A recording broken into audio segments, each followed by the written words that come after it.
My son Jacob had always been drawn to the strange ones, the quiet kids, the ones who hummed nursery rhymes backward or collected dead moths in mason jars. But when he brought home his new friend Eli in 4th grade, that's when the darkness started creeping in. We had just moved to this sleepy town, fresh start, old Victorian house with too many doors that creaked. Jacob was adjusting fine, or so I thought, until the school called. A playground incident. No details, just a demand to pick him up immediately. When I arrived, Jacob sat in the office, pale as milk. The principal said he'd thrown a rock at Eli's head, unprovoked. But Jacob didn't do things like that. Not my boy, not the kid who cried when our goldfish died. That night, he finally cracked. Through tears, he whispered, "Eli made me do it.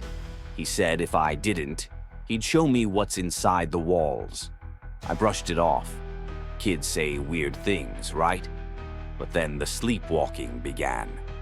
3 nights later, I found Jacob standing in the hallway at 2 a.m., forehead pressed to the wallpaper, fingers clawing at the floral print. Knock, knock, knock, like he was trying to answer something.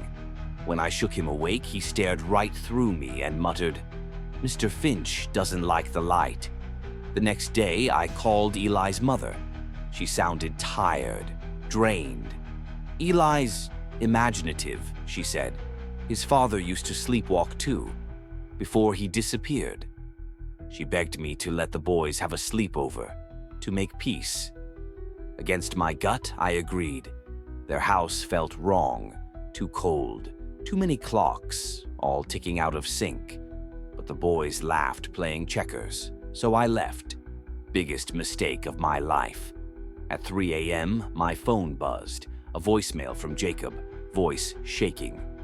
"Mom, Eli's in the wall. He's talking to Mr. Finch. I see him." I raced over. The front door was unlocked. The house was empty. No furniture, no family photos. Just a single mirror in the hallway, covered in dust, and handprints. I called Eli's mother, straight to voicemail. But a few minutes later, she sent one last message before her number disconnected. "Don't look for us. He likes the quiet." We moved again. Jacob doesn't sleepwalk anymore. But sometimes, when the house creaks, he'll freeze mid-sentence and stare at the walls, listening.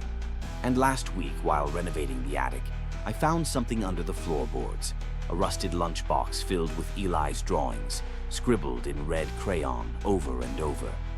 "Mr. Finch lives in the mirrors." I burned it.